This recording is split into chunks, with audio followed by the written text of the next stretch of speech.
Hey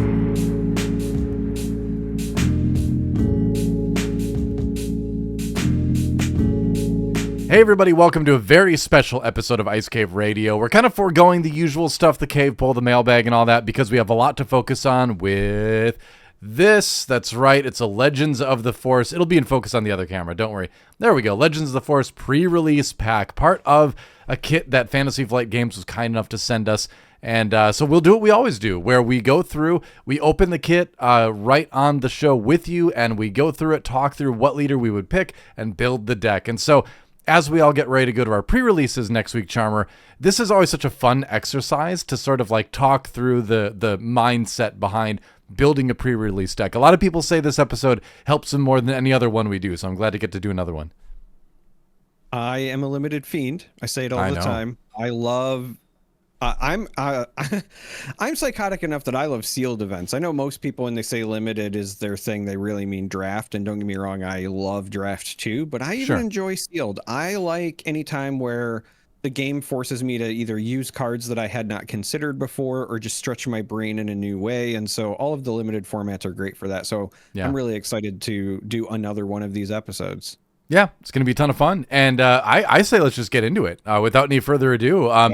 I've got 2 pre-releases coming next weekend that I can't wait to play, and so this will be good practice for me as well. I know you've got some as well with your son, I'm guessing, which is going to be a ton of fun too. Yes. But let's get into it. Let me see if I can click the right button here. I did. Yay. All right. Check it out. Here is our beautiful Legends of the Force pre-release. You can still see it, right, Charmer? I can. All right. And we're just going to rip it. Oh, I get so excited whenever we get to do this. And it came in one thing. That's good luck, right? Yeah, sure. All right, so I haven't seen us have good luck very often, so I don't know what to judge. I opened the box that they sent us. No showcase as usual. Here's the 6 packs you get as your sealed pool for pre-release, and you also get these other lovely things in the box as well. You get rules, you get tokens, ta-da, and then you get a box. And you might say, well, where are the leader cards? Guess what? They're in the box. They're always in the box. See, here we go. Let's just break them out. Let's take a look at it. Also, yeah. While you're opening that, let me just say, in that box is also like a little card divider. Yes. And I hoard those. So if you see me in a pre-release and you don't want yours, I will take them because I use them as separators in my 4-row boxes for my collection. They are pretty cool. Here's the one for this set. There you go, the key art. All right, so we've got our 2 leaders that everyone will have access to. These are the 2 spotlight leaders, Qui-Gon Jinn and Darth Maul. We've talked about them a little bit before in the past, but I'd say Maul is going to be the more easy to use in your pre-release. Qui-Gon's going to be a little bit trickier. We're going to go over that a little bit more when we start to decide who to use. And then we also did our limited tier leader, or limited leader tier list episode too, that should be out there. And so if you want to hear us talk more about these leaders specifically, you can watch that there. So I think, Charmer, the first thing I like to do is just rip the packs, put them all in piles, kind of go through that part quickly, separate. I usually go heroism in my top row, then villainy, and then generic. What do you do? Yeah, so I usually do something that is all of my single thing. I do this weird thing, right? So all of the singles, whether they're just villainy, just command, just whatever, like that's one row. Mm-hmm. And then above that, I do everything that is those same colors but villainy, and then below it I do the same colors but heroism, and then I put my just heroism, villainy, and neutral like over to the right or whatever. Okay. But that's just, when I have a ton of space, I like to do that because sometimes I'll see a nice stack, right, a thick pile, and I'll be like, oh, I have a lot of vigilance cards and I'm going to use them for Mother Talzine, and then I get in there and I realize they're all heroism cards, and that drives me nuts. Yeah, I can see the conflict within you. Hey, look, there's like little foiling on the booster packs. Did they have this before? Did they have this before? I don't remember the lightsabers glowing like that on the packs. And there's like foiling here. Like I don't remember foiling on the packs themselves. Let's look at the third piece of art. Oh, that's sick. Oh, look at that. Yeah, nice. All right, well let's rip some packs, bougie. Huh? Yeah, wow, Fantasy Flight just swagging out of control here, I guess. All right. The rules, if you get a showcase, you have to build it, right? But we're never going to get that. Ahsoka Tano, the ultimate mediocre leader that we talked about earlier. So that's our first leader there. We've got the blue base. Bases don't matter so much unless it's a rare base. You can pretty much use whatever base you want. That's kind of one of the pre-release rules. So again, we're going to separate these pretty quickly here. You can kind of take a look at what we've got as we put it through, but I'm not going to go over card by card right now. We're going to wait until we get our piles all done, and then we're going to go from there. We'll just kind of keep an eye out for, specifically interesting hits. Like the Rathar, honestly, is a pretty good one just because it's a big, beefy body, right? Yeah. And then I'm going to put the rares in a pile as well. So Lutheran Rail. Premonition of Doom is our rare. Next time you take the initiative, this phase exhaust all units. It's kind of a good card for, I think, sealed probably. And then another, a foil Premonition of Doom. All right. Wow. I feel like we're really foreseeing some Doom here. It's kind of scary, actually, now that I think about it. It's a force trait event as well. So oh, no. It is a Premonition of Doom. That's another Ahsoka Tano. It was true. The Doom was real. All right, Disturbance in the Force, last words. So the Doom is real. We got 2 Ahsoka Tanos for our leaders. We don't want Ahsoka Tano. She is not super great. She's thoroughly mid. In fact, she's the most mid of all the leaders. I'm not saying mid as in bad, like the kids say mid. I'm saying mid as in middle of the road, like that quality, There's the Father is a legendary. All right, so we did pull legendary. He's a pretty expensive one. Yeah, we'll see. We'll put him off to the side there with the rares, and then we have the Outer Rim Mystic is our other our foil here. All right, so we got a legendary. In the box that I opened, I ended up with 7 legendaries, which is pretty good. Or no, 6 legendaries actually. Hey, Hyperspace Kit Fisto, now we're cooking. Hopefully we get the cards to play him. But not only is it Kit Fisto, but it's Hyperspace, looking really, really good. And it's hard to resisto the Fisto, let me tell you. So let's move on. I'm talking in hyperspace. I'm talking Star Wars here. All right, I'm talking Star Wars. He's got that irresistible smile. It's like that one Twilight scene where she's like, that smile, and it's just they cut to a picture of Kit Fisto, in my mind at least. Ooh. All right, Shinati. All right. And a Shin, yeah. Yeah. 2 decent pulls there. Okay. Oh, goes there. Old Daka. All right, that's a thing.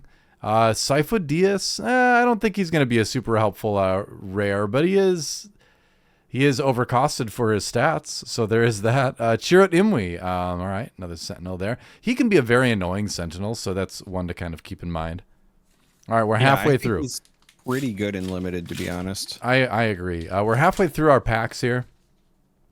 Remember, Kit Fisto needs Jedi too. Hey, there's Snoke. That's a pretty good hit because again, he's one of the leaders that can work with a lot of different options. Sorcerers. And so far, we've had a good chunk of villainy units with high power. Like I'm looking at that Shin and the Old Daka from the last pack. Yeah. And here's a Knight of Ren. That's a good one. I'm not really expecting that we're going to end up playing Kit Fisto as much as I love Kit Fisto. Oh, there's the Gungi, the most powerful card in the set. Whoa. Huge. Yeah, I was going to say, that depends on how many Jedi we get. But that is true. Precarious Predicament and Rey. Okay, Rey is our rare. That is another potential Kit Fisto card. All right, and then a Gungan Warrior. Yeah, okay. I mean, honestly, this is not like terrible and limited. It's a 3/2 shielded with Restore 1. That's actually not too bad. 2 more packs. No, I actually think that's kind of good for limited. Yeah. Like I would never play it in constructed. Wow. But Oh, Third Sister. I would say another really great pick for a limited. Yeah. Another just very good generic one. So the good news, a nice Hyperspace Night Sister Lab. The good news is that we have a couple good generically usable leaders, So that is nice. Hyperspace Corrupted Saver. Fallen that looks pretty neat. Jedi looking pretty good there. Yeah, not bad. All right. Graceful Purrgil. It's beautiful, right? Night Saber. Shatterpoint, I think, is a good one. Hello. Yeah, that's a good one in blue. Jocasta New, meh. We've got Diagon Master, and we've got a Hyperfoil. What do you think it is? Oh, it's the Sun. Oh, we've got, never mind, that's not it. Oh. We've got the Sun, which is not too bad. And then our Hyperfoil is Kiadi Mundi. Nice. Okay. So, I mean, Kit Fisto back on the menu. Yeah, I was going to say, if we play Kit Fisto, that's going in. Look I at do kind of enjoy that we have the father and the son. We're just missing the Holy Spirit. I mean, the daughter here. That's what we're missing. Man, look at the light flash off of Ki-Adi-Mundi's gorgeous head. All right, last pack, Charmer. Last pack. This is the one that has the showcase. I can feel it. Or it's got another Snoke. We've got multi-Snokes. Well, I mean, it makes sense. He's a clone, right? Yeah, I guess. All right. And then, honestly, I think this is a pretty decent bomb. We've gotten a couple of these. So this is really making me want to consider Cunning regardless what we play. Hyperspace Drain Essence. Yeah, the problem is I've also seen us have a lot of decent stuff in blue as well. This is our third hunting Nexu, by the way. Yeah, I believe. I was keeping track of that. If we had opened a Kanan, I was going to bring that up. Yeah. There's a Secretive Sage. That's another good blue card. The problem is we're going to have a tough choice, I think. We low rolled as far as number of leaders to choose from, but we kind of high rolled as far as like what those leaders were in a way. Deceptive Sage. Okay. Yeah, that might be decent and limited actually. And then another Jocasta New. Okay. Which is a 3 for a 3/4 at least, which you can't discount, you know? All right. She's also a Jedi. So like she is also a Jedi, that's true. The first thing that runs through my mind is like, what's our Jedi count just in general, right? So we got 2 Jocastas there, that's 2. Yeah. And so it's 2. I don't think we hit really any in green. There's a Gungi. Yeah, just one Gungi. And technically this, I guess, it is a Jedi unit. Red, we have 1. We have 2. 1 and 2. All right. So not a ton of Jedi, I gotta say. I think by virtue of just the number of Jedi we do not have, I think unfortunately we have to write Kit Fisto out. Yeah, I was gonna say, doesn't matter what our color combination is, we're at 5. Yeah, we just don't have a lot of heroism in general for this pool. So I think for now we can we can resisto the Fisto, and we can just resist all of heroism in general and just kind of set it aside, I think. Yeah. Yeah, because unfortunately we just don't have a lot of heroism cards compared to villainy. We have far less, which does happen sometimes. And so luckily for us, we do have a good set of villainy leaders. Both of these are solid in a generic sense. And then we've got Maul to fall back on if we absolutely need to. So I'm not feeling bad about it, you know? No, I don't feel bad about it either. Yeah. So go ahead. I think the hardest part is going to be that I think we have, as you were saying, I think we have strong cunning, and I also think we have strong vigilance, and neither of the leaders that we are considering are either of those, so we're going to have to make a hard choice one way or the other. Yeah, I'm just looking through the neutrals to see how many Jedi we end up having with that, but not a lot. There's 1. Yeah, still just not enough Jedi. Yeah. Not some Force enough. cards, but not Jedi, right? So plenty of Force cards, yeah, but this is a Jedi. Yeah, not gonna do it. All right, we'll look at yellow too, just to complete the trilogy of 4. All right, there you go. Hey, this is Jedi. No, it's not even a Jedi. It's Force. All right. So let's look at the colors that our leaders are in. What do you think? Looking at red and green. Yeah. That's where I would start, because whichever leader you choose, you're obviously going to also be choosing the base, you know, colors associated with them, right? Exactly. So it's either going to be red in something or green in something. So let's take a look at green first. Well, actually, let's just take a look at villainy in general first. Flight of the Inquisitor, probably not going to make it in. We don't have a ton of lightsaber stuff.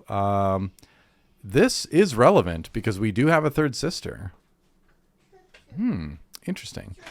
I think the son and the father are kind of like, maybe like if the game gets long enough, the son could be quite good.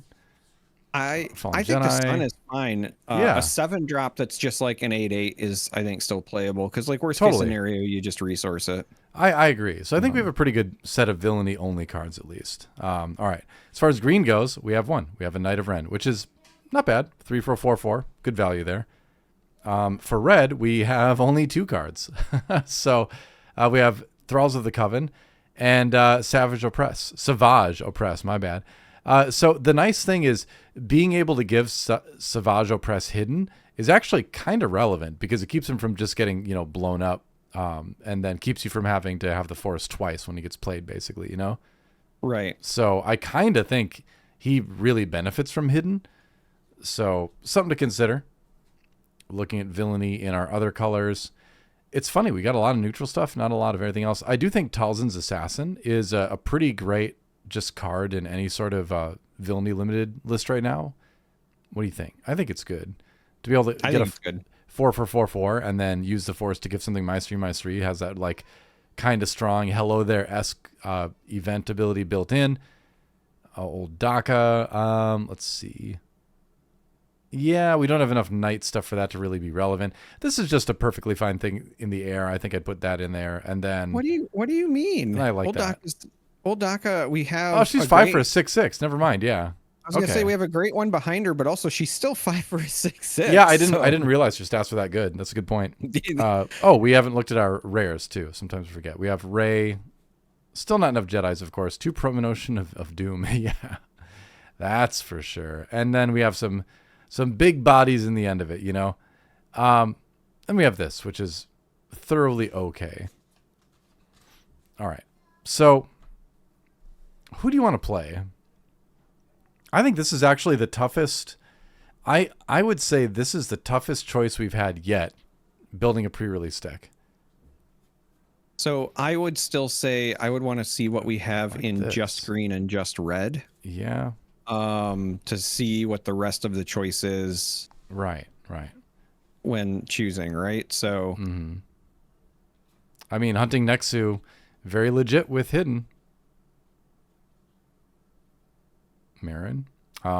Theoretically also legit with hidden, because you can keep her safe, make sure they get the on attack. we have 2 hunting Nexu. Probe Droid.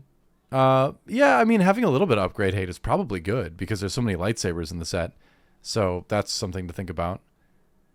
Hidden already. I like that being hidden too, so that we can kind of guarantee the swing. Mm-hmm. I'm starting to lean a bit towards Third Sister, but let's take a look at green. Minok is decent in space. Diagon Master. It is a nice searcher with relevant stats. Restore 2 is decent. No force though. Jedi Council Guards. Yeah, I mean, putting an XP on that, but is it going to get the XP? Is it ever going to be the most powerful thing? It can't because it's not villainy. Oh, so, you're right. You're right. Oh, honestly, we just kind of lack villainy just in general too. Right. That's why I was trying to see if there was anything that jumped out at me. So based on this, I think that it's pretty firmly going to be a sister deck. I agree. I think the red is just stronger than the green. I think that the lack of like upper villainy stuff is worth running Snoke at the moment, at least as far as what we opened. Yes, we do have Maul, but we want to talk about Maul too. Yeah, I was gonna say we do have Maul, but here's what I actually really like about running the sister. Okay, Third Sister will give us the ability to give hidden to some of those units that you were talking about. Like the giant 8/5 for 6, and making sure that can hit is really good. But 2 hunting Nexus too, man. Her thing also doesn't require us to use the force. Exactly. And I think that's really important because if we're going to be considering running Savage, for example, that means if we have the force, we'll just have it for him anyway, right? We won't have to worry about our leader gobbling that up. If we want to run the Talzin Assassin, well, guess what? We'll have the force available because our leader isn't gobbling it up. Yeah. So I think that's a very good point. I mean, obviously Maul's still really good, but now we're having like competing things when we're trying to figure out what to use the force on. So yeah. And I mean, being a 5 on flip with hidden is certainly relevant. I like it. Yeah. I like the Third Sister direction. So now we would go ahead and, what I would do anyway, stack up all the heroism just to get it out of my sight, just to declutter my brain, I agree. Do that with the heroism stuff too here. Let's put it on the bottom underneath the leaders, and we're going to put her out there. And then the question is, what base are we going to run? And so we're definitely doing red, and I think we're keeping both of these. Yeah. Is there anything from here we just wouldn't keep? I think the other thing is what are our turn 1, turn 2 plays? You know, we've got 2 here. We don't. The other thing is we don't seem to have a ton of low cost cards just in general. Yeah, I mean that is a little bit disturbing that we have 2 in red, but 2 in red, yeah. More options. So this is the problem. I think we have more bombs in yellow, but I think that we are going to have a better curve with blue because that gives us access to Secretive Sage, Padawan Starfighter, that's not and the unit. Drain Essence, which the Drain Essence obviously isn't a unit, but at least it gives us an option to do something on that first turn. So right. So you generally want to have, I would say around 8 early drops, you know, and we do not have that.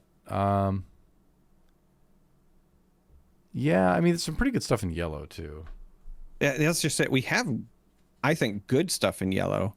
We just don't have more like ground units. A lot of it was events and then like late game plays.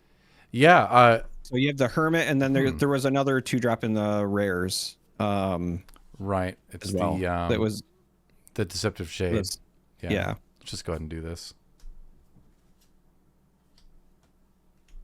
So I don't think green is the play because there's just not enough there. So to me, it's really just between Vigilance and Cunning. And I feel like Vigilance gives us a smoother play pattern. And then even if it's not smooth, blue also gives us more removal to maybe clean things up. Yeah, I feel like red-green is the way. I would be pretty concerned to play this just because we are...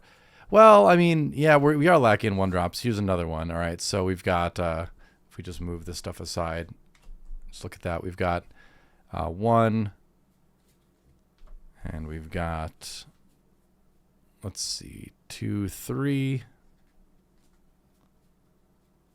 Just purely looking at what our 1-drops would be. When I say 1-drop, I mean turn 1 drops, right? I was just about to say, turn 1 plays. Yeah. So this is just 2 because the other thing's an upgrade. Yeah, there's 5. So we've got 5 total in those 2 colors. And then like Panic Button, Drain Essence, if we have nothing else to do, but we can put that kind of off to the side here. Would we have any more here? 1, 2? No. We'd have the same basically. Yeah, I mean you could bounce somebody in theory. And then the funny thing is we do have It's Worse, so we could sneak that in. But yeah, I would say more than anything, I would just be concerned about this list because of the lack of turn 1 plays. I think, and I don't know if really anything is going to save us in that category. You know, that's just maybe a little bit of a low roll for the sealed pool. I'm just going back and looking at heroism, you know, because even though we weren't talking about heroism, I would almost consider if we had enough turn 1 plays, right? So you have 3 there. Yeah, 4. So we could do, let's see, if we did green red, we do 4, 5. Yeah, so it'd be about the same. It'd be about the same amount of 2-drops. If we did, well, there'd be 6. So we'd have like 1 more turn 1 play if we played red-green heroism, which would be basically Kid Fisto again. But we don't have enough Jedis, so. We just kind of missed on a lot of the common slot 2-drops. Like there's and uncommons, but like even in the common slots, there's a number of units that we just didn't get, and we just opened all the expensive stuff instead.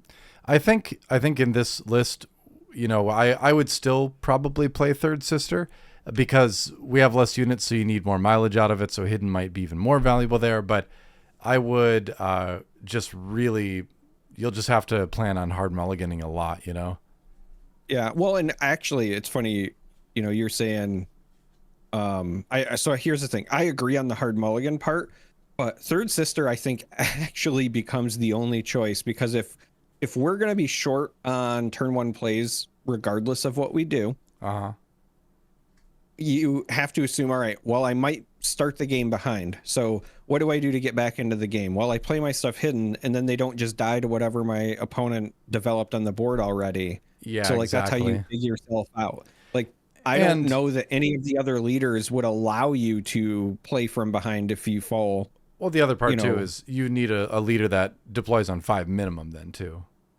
You need to be able to deploy your leader faster if you're just, potentially not going to have a lot of units, I'm just kind of lining this up by cost to see what we've got here.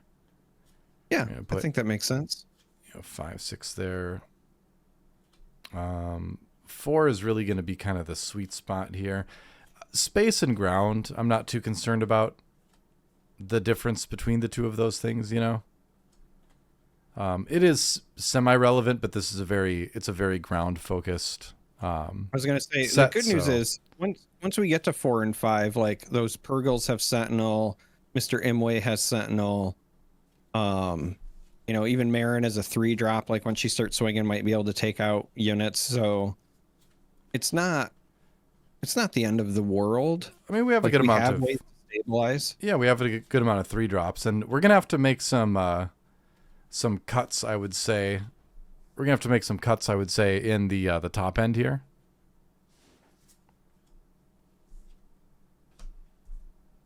Yeah. Let's see.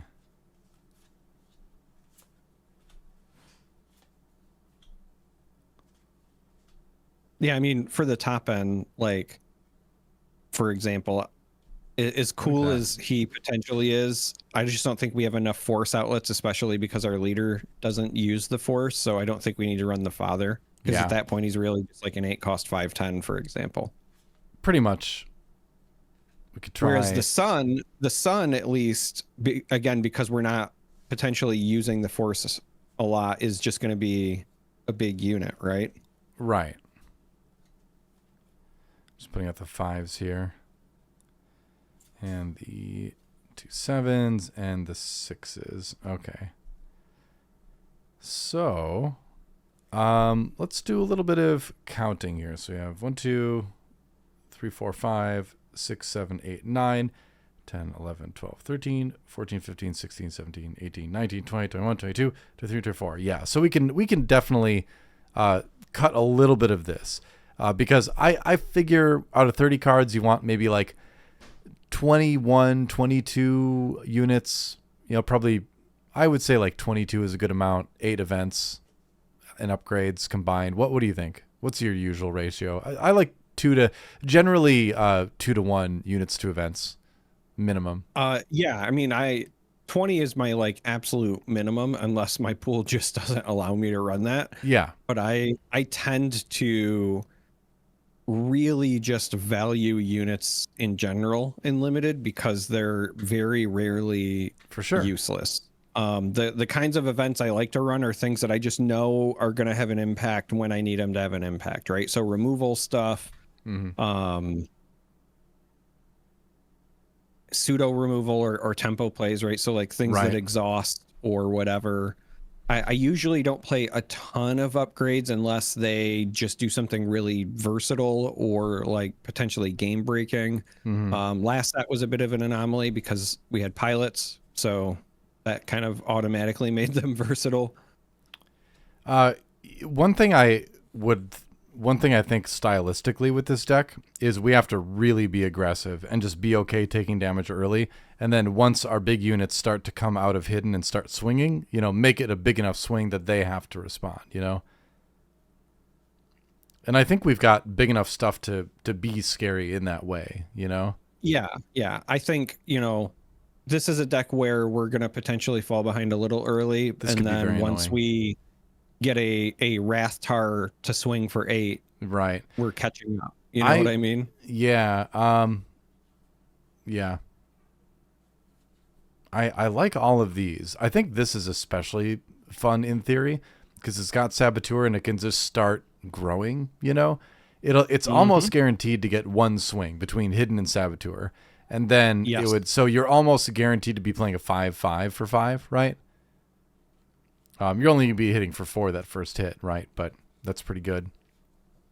And then if we're also running those Purgle, if we don't have like a 6 drop, well, then we also just protect it with a big Sentinel and it keeps growing. Yeah.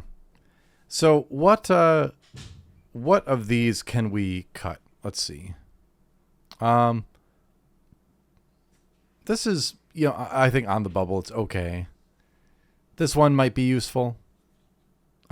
This one definitely could be relevant in this deck, and this is good too. So Consumed by the Dark Side is the only one where I would kind of think about cutting it. So this might be a bit of a hot take, but I actually think I like Consumed by the Dark Side more than I like in the Shadows. I think it really depends on the game state, right? Because if you end up in a game where you get a bunch of units out, then in the Shadows is great. If you get a bunch of also actually no, in the Shadows is not that good because it's units with hidden. So Correct. It would right, because you're only giving units hidden for the phase.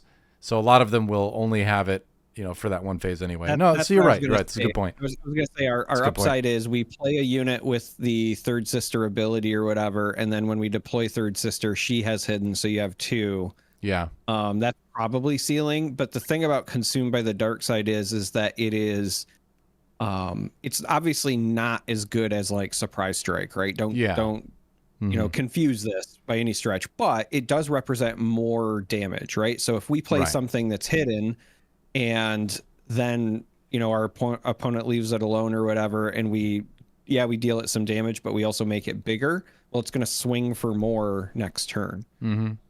I would almost say I'm okay cutting in the Shadows because we just don't have a lot of units with hidden just on the card. And then that leaves us with 4, 5, 6, 7, 7 events, which, then we go 23 units. I think that seems solid. So what, 2, 5, 9, 9 plus 4 is 13, 14, 15, 16, 17, 18, 19, 20, 21, 22, 23. So we'd have to cut one more from this pile, which to me, Army of the Dead feels like a good one to cut because it just has one less attack than the Ravenous Rathtar, basically. Yeah, I was going to say it's got to be Army or the Priestess. Yeah, the Priestess is, the 7 drops are easy to consider cutting because, will we even get to play them? But I like the Priestess because, like you were saying earlier, we'll probably have the force to spend on things because we just don't have a lot of force spenders, and our leader doesn't spend the force. So just being able to play a 6/8 and put shield tokens on basically our whole board could be like a closer, So I like her for closing potential. I would cut the Sun before I cut Priestess of the Forest. So I wouldn't, just because the Sun is each friendly unit gets +2. Yeah, so I understand he's. That, I don't know, if we're trying to close games out and be aggressive, I would prefer the thing that buffs my entire team attack wise as opposed to keeps them alive. Yeah, it could be. I'm just assuming we're going to be playing a slower game, given the color combination. Given But I think either way is fun. I think we just keep both of them in, and I would much rather cut the Army of the Dead because, I will never feel happy drawing this card. I'll be like, oh, okay. Correct. That is a resource. Yeah, exactly. I'll never be like, yes, I get to play Army of the Dead this turn. I would never feel that. So I think that's an easy one to cut. So this basically would be our deck then. And like I said, I would say out of the pre-release decks we've built, this is the one I would go into our games being the least confident about out of the ones we built. Just because, mostly because we lack the number of first turn drops that I prefer to have. Aside from that, I think Third Sister's ability is really, really good. And I think, if you can weather the storm of taking some hits early, once your stuff starts swinging and once she flips on 5 and potentially swings for a lot, I think you're going to be in good shape. So, when I play these rounds, I would expect to be down in health early and then catch up with value, is the hope there. But yeah, not super confident. We don't have a ton of removal here. I will also say I still think that it's correct for us to, cut the hidden buff, but yeah. I also realized that I maybe was not respecting the fact we do have 2 1-drops that have hidden. Now they are just 1-drops, and the likelihood of them sticking around to get that bonus is not great, but Sure. I mean, I think that's a fair point. That's a fair point. Both of these do have hidden. At the same time, so this becomes a 2-2 and or a 3-2 with raid, and this becomes a 2-4. It doesn't really make a big difference. yeah. Long term game wise, I would feel kind of bad spending our 3 resource turn playing that and buffing these 2 units than playing just any of our 3 drops, basically. I agree. So I'm okay with that. I just felt like I wasn't giving them enough respect. We do have cards with hidden. They're just also the worst units in our deck. Yeah. And I mean, this is just a 4 for a 4/5. Like we don't have any items at all. So we have 1. Do we? Yeah. Item? The 1 cost +1/+3 there is an upgrade. It's not an item though. Oh, does he specifically say item? His thing says item upgrade. Yeah. Oh, it man. says item upgrade. So I thought he was upgrade Luthen. It would be upgrade, but basically he's there to get the lightsabers because lightsabers are items. Yeah, items. Because items are objects, right? So anything that's an object, whereas bolstered endurance is not an object. Luthen can't sell you bolstered endurance. He can speak very convincingly and inspire it within you, but he can't sell it to you out of his shop. That's fair. Yep. As much as I wish he could. So, the thing is let's look at some off aspect options. We can't discount the fact that maybe we want to play a little bit of off aspect stuff, because if you think about it, some of the stuff in this category could be replaced by something like Shin Hati, right? This would be 5 for a hidden shielded 4/2. That's not awful. It's not great, but it's not awful. I wouldn't play 5 for a 4/5 Nihil Marauder. Shin Hati maybe. Because we're looking at paying 2 extra for all this stuff. But it's worth considering, right? Man, I really do love Sorcerers of Tund. It's just a big body to deal with late game, Mm-hmm. Running Pounce Off aspect is actually kind of tempting because we do have quite a few creatures, and I could see this being a game ender, where it's like I pay 4 for +4 on a creature. How many creatures do we have actually? We have at least 1, 2, at least 3, 5. Yep. Because we've got the Purgles, the Nexu, the Rathtar. It's 1, 2, 3, 4, 5, 6. I mean, and a lot of them are top end. So that's the kind of card that like maybe you would have the luxury of holding on to it for a while. And then, late game, suddenly you're hunting Nexu, hits for 8 and wins, right? Or you play your Rathtar hidden and then you swing for 12 the next turn. Yeah. Actually, okay, I'm down. We're putting Pounce in. We're putting Pounce in and we're cutting like Priestess of the Forest. We can cut these 7 drops, I think. Or cut like Blockade Runner, I think, right? No, if I was going to cut something for that, I would just cut the 2-cost villainy event that deals damage and adds experience, because it's kind of filling the same slot. You're really just making an attacker attack for more. Yeah, that's a fair point. But instead we're giving up. I mean, I like this one for an emergency trade option. If we really, really need to kill something on the other side and we need that damage, this could help us do that. So yeah. I don't like that they still get a chance to respond in between. Yeah, that's a fair point. And we don't have anything that heals from our units, right? So that's what I was going to say. They both fill the kind of the same spot. It's just that Pounce lets you attack right away. I love Pounce. I love Pounce in this list, actually. It kind of makes it better, I think. The other option, Impossible Escape, Ascension Cable. There's an item.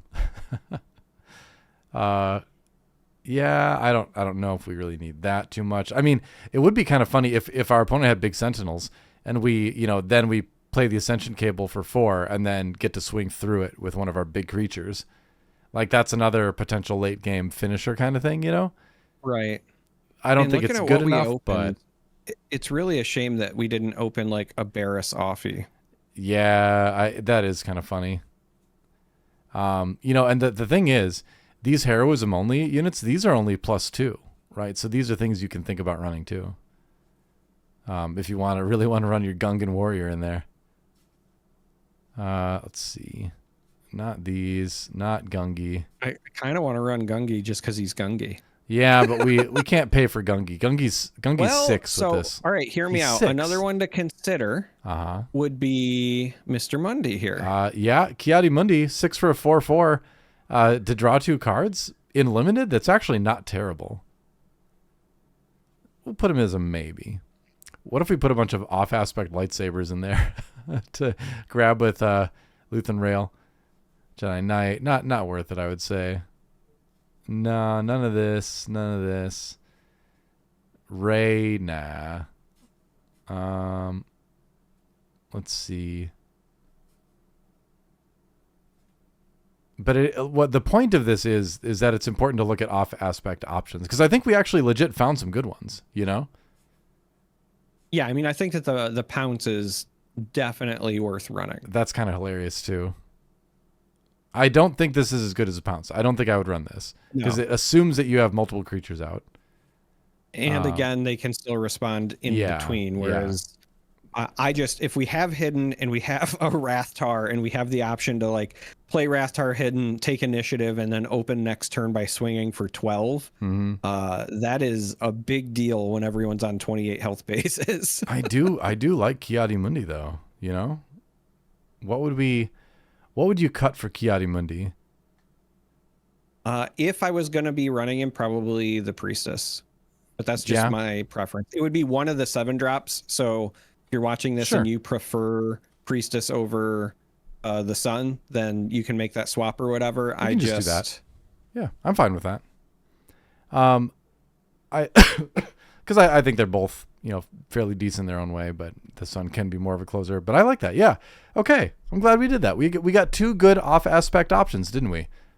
Nobody's going to expect the Pounce, or nobody's going to expect the Ki-Adi-Mundi allying himself with the third sister, right? Maybe that's one of his many wives. I mean, they weren't alive at the same time. Oh yeah, isn't that lore that he has like a bunch of wives? Right. Is that in there? Oh my gosh. That's why I always laugh at the like hypocrisy. And I know that's kind of the point, is that there's supposed to be this sense of complacency within the Jedi Order at the time that Anakin rolls around. But there's like this blatant hypocrisy of like they're treating Anakin like crap. And part of the reason that he even succumbs to the dark side is he's doing these like secret meetings to keep this relationship he's not allowed to have. Meanwhile, literally on the council is a dude with multiple wives, like that he has to go into meetings with every time, right? See, those troopers behind him, all wives.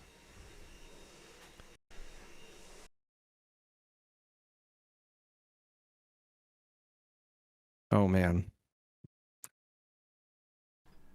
All right. Oh, I think I'm with you. I don't know that I would feel confident with this, but I think that we've definitely made lemonade. I think so too. Potential lemons. I think so too. I think I feel better about this list now after we do our off aspect things, honestly. And then the thing is, it's like these Purgils too. If you run to a deck that just like has no space, you can keep them in because of the Pounce, but those are things where you can sideboard them out for like the 7-drops if it's like something that's going to go later. You know, so I think I think there's you know, good flexibility with what we have in our sideboard, which in sealed, in case you're not familiar, your sideboard is everything. It's everything you opened. Yep, pretty much. Even other leaders, you can even switch leaders if you want to. So yeah, I feel pretty good about this. Yeah. So our decision is going to be, and we even got the hyperspace base to run it. And of course, if you're missing the aspect of base rather that you're looking for, you can always just go ask for it at these events too. But yeah, there we go. We're going to run a third sister with the Night Sister lair. Sister. Do you remember that sitcom? I do. There you go. Well, this is the Star Wars Limited version of it, because it's got sister in both the leader and the base card.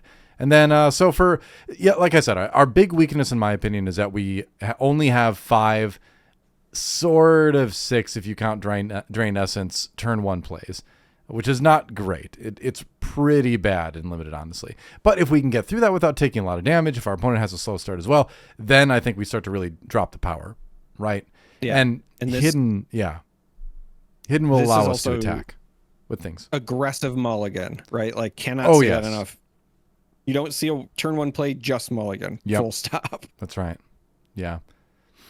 Absolutely. But once we get into the threes, I mean, then suddenly we start playing, Tucata with hidden, right? It's a 4/2.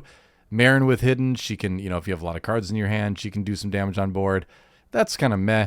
But the real juice is when we get to the 4 drops and up, where we're playing like Hunting Nexus with hidden, and so we can almost guaranteed swing with 6. Talzin's Assassin getting played with the Force is just good. And then once we get into the 5 drops, we get into the really good stuff, right? So Old Daka, Thralls of the Coven, and then on 5, Third Sister can basically flip. And I would recommend, if I was recommending someone how to play this, I would plan on Third Sister just flipping and trading, right? Unless they just genuinely didn't have anything and we could attack. I think our goal is to survive the first couple turns, and then if we need to, use the high attack on Third Sister to take out something important on their side and stabilize the board for our strong late game, Yeah. Unless you feel like they've had a slow start as well, right? Because again, we have some very aggressive 6 drops, which sounds very weird. Those are 2 words that should not go together. Yes. Aggressive and 6 drops, but we do have them. So if you think you can win the race, then obviously just go face. But I think I agree with you, in part because you're likely to be behind, but also the sooner that she dies, then she'll come back exhausted. And then again, thinking about our curve, if we just trade with her on 5, then that's exactly she'll what I'm be thinking. readied when we need to play a Wrathtar or when we need to play a Savage. So I think that's really important, is just considering, hey, you want that leader to be ready to use its ability, and it might not be able to otherwise. Right, because if you look at her on her leader side, like you don't want to go into your 6 resource turn with them having initiative and her having like 2 health left or something, because then you almost certainly won't get to use hidden on your crucial thing that you want to play hidden on. So yeah, knowing when to, flip and trade and try to like make sure she doesn't survive the round is actually kind of important. So yeah, but I think we're kind of nearing the end of the deck build with this, but I think the general takeaways are, when you're, like you said, when your sealed pool gives you lemons, you make lemonade. And I think the combined knowledge of adding some off aspect stuff that supports the card pool that you find, and then also really having a game plan with how best to use your leader. You can come up with all that stuff in the hour or whatever that you get to build your deck. And then I think that'll help you win rounds where otherwise, a lesser player would have seen this and been like, oh man, oh no, oh bad luck, GG's. Where's my $30 gone? So I think I always plan on going to pre-releases and having fun, and I think this deck now, especially with the off aspect stuff, would be a lot of fun to play. I just want to play Pounce with this now. Like, this has me really excited for maybe seeing if I can open something that allows me to play an off aspect Pounce at my pre-release, because I'm very excited at the prospect of it now. You gotta get enough creatures, Yeah. But I do think off aspect Pounce is legit good. It's +4 is a lot. It is, and it's just not something that I think your opponents are going to be playing around. No, you know what I mean? Especially opening weekend, they're not likely over there going, this one off aspect combo with their Purgolin space is what I'm playing around. I mean, boom, you hit for 6 and take the win. This card alone makes like Kanan Cunning a real tempting way to go, right? A lot of people are saying green with Malakili and all that, but Cunning and just getting to play 3 surprise strikes and 3 pounces is just kind of scary to think about. Yeah. So, I'm creatures in Cunning too, right? We've got of course. The Philac, the Lothcat. Oh, I'm just saying a lot of people have been looking at Kanan and going blue-green, because of Malakili mostly. But I'm saying you should look at Cunning as well. And one of the reasons is Pounce. Yep. Well, big highlight of this stream is that we got the Hyperfoil Ki Adi Mundi. Looks really good. And that we realized that the foiling is on the packs. I'm still kind of psyched about that. That looked really good. That is neat. I seriously don't remember that in past sets. Maybe it did exist, but if it did exist, it's much more noticeable this time, I feel like. Very cool. Yeah, that's fair. Yeah. All right. I have to go grab another pack and see now.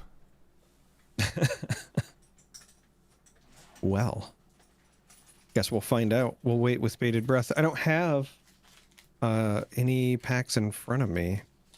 Well, and the OP packs don't count because, especially once they went to Pop-Tarts, those are all shiny. I just went to my local last night, and one of the things that you get is a pack of a pack of the most recent set when you sign up.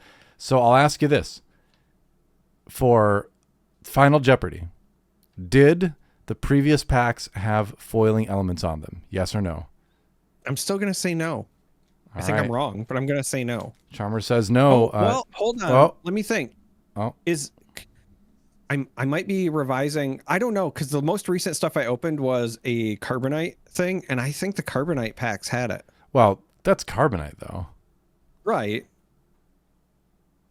I'm gonna still say no. All right. I think I'm wrong. Okay, well, survey says they did indeed have foiling elements. Really tiny, though, but the goggles of Poe Dameron here, I'm trying to turn so you can see it because it's so minimal. You can kind of see it. There is some foiling on there. I don't know why that's so hard to see, but yeah, you can kind of see it there. There is a little bit. That we missed it. Yes, I don't think there was a ton of foiling where it really stands out on these. So props to FFG for having some cool foiling on the cards. Neat. Yeah. All right. Well, I think that kind of brings us to a close here. I'm going to go back to our lovely faces here. As that was a ton of fun. And Third Sister is a leader that I'm excited to build in Constructed, but also just a really good one to pick up in Limited. We rated her, I think, the top of A for our Limited tier list. So definitely a good pull if you grab her. Again, like Snoke is another good one, but we just simply didn't have enough villainy units to really make it, I think, worth it. But yeah, Third Sister, I think, built a solid deck with that. Pretty cool. So hopefully, seeing us go through the process, especially where we had to fight a little bit to put together a deck we like this time around, hopefully that helps you be a bit more prepared for your pre-release out there. I feel prepared. If anything, I actually feel better now than in the past. Normally what happens is I think we have a very good pool and I get really psyched, and then I go to my pre-release and it doesn't match whatever we built on the episode, and I'm like, oh, but now I feel like, hey, if that happens, I'm prepared. And then if I open something better, then I can be a bit more celebratory in the moment than I have been in the past. So I'm psyched. I've had a very similar experience. Yep. But I'm hyped to go and do my pre-releases next week. Any final words before we close this episode out? I always love doing these. These are some of my favorites. I will say this. I think at some point what we should do, if people want to see this, so tell us in the comments if you're on YouTube, or join our Discord, and then tell us if you would want to see this. Definitely join our Discord if you're listening to our podcast, and you should join the Discord anyway. But I think that we talk so much about these pre-release events, and I love Limited. I think we should do one where we do a draft where we do like pack one, pick one exercises. Yeah. Or something that would help folks if they want to prepare for draft, especially because we've got some really cool events coming up, and there's going to be a bunch of side events where people will be able to draft perhaps at the Galactic Championship and so on and so forth. So if you want to see that, I guess let us know, but I think that could be fun as well. Well, do you get packs for your local when you sign up? They give you a pack? Because they give me a pack, so I could just save it, and then we could do our pack one, pick one each episode. Just could be part of it. It depends on which place I go to. Sometimes they just give it like when you do the sign up, and other times it's a pack per win. Okay. And I'm going to sound very conceited right now, but usually that's not a problem for me to get packs if that's the case. So that's why I'm awash in OP packs, because it's a one OP pack for win, and then like extra ones if you place top 3. So We get a lot. Yeah. We get a lot. Yeah. All right. Well, I think that'll conclude it for our, Setly, our once per set pre-release build kit episode. Hopefully you enjoyed it. Once again, icecaveradio.com. You can join the Discord. You can check out our other podcast platforms, blah, blah, blah. Go do that. But very much join the Discord, right? We have a great community. Yeah. Everyone's talking right now. Everyone's brewing, everyone's building, and everyone's having a good time. So definitely we want you to be part of that community as well. So hopefully we see you in there. And until next time when we have some of our pre-releases in the bag, when we have some of our, we'll see what happens. But say the thing. May the force be with you.